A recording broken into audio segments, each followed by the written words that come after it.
बिस्मिल्लाहिर्रहमानिर्रहीम, अस्सलाम वालेकुम।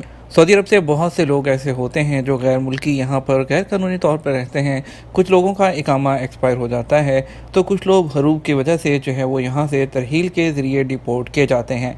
उन लोगों की परेशानी होती है कि वो सऊदी अरब कब तक वापस आ सकते हैं, उनको कितना टाइम लगेगा। तो और भी बहुत सी परेशानियाँ होती हैं। एक बहुत बड़ी अपडेट आ गई है कि तरहील से डिपोर्ट गैर मुल्की दोबारा वर्क वीज़े पर नहीं आ सकेंगे।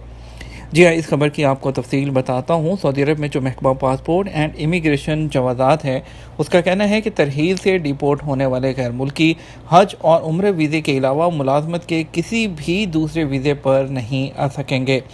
जवाज़ात से एक शख्स ने पूछा था कि वो साल 2011 में तरहील डेपुटेशन सेंटर के ज़रिए वापस गया था, क्या वो अब दोबारा किसी दूसरे वीज़े पर सऊदी अरब आ सकता है।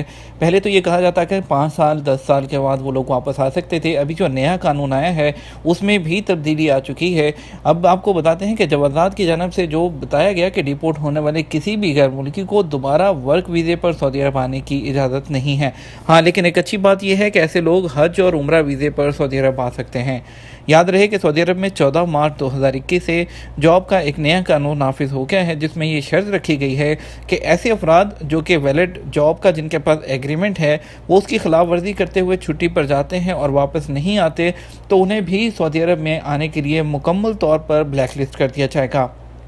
इस कानून की रूह से डिपोर्ट होने वाले वो अफराद जिन्हें अरबी में मरहल कहा जाता है, ऐसे अफराद को डेपुटेशन सेंटर के ज़रिए सऊदी अरब से डिपोर्ट यानी बेदखल कर दिया जाता है। अब उन पर नई पाबंदी आयद कर दी गई है। इससे पहले ऐसे अफराद को मुख्तलिफ मुद्दत के लिए यानी कि किसी को 3 साल 5 साल 10 साल के लिए ब्लैक लिस्ट किया जाता था, मगर अब डिपोर्ट यानी जेल के ज़रिए जाने वाला कोई भी गैर मुल्की दोबारा किसी भी किस्म के मुलाजमत के वीज़े पर नहीं आ सकता।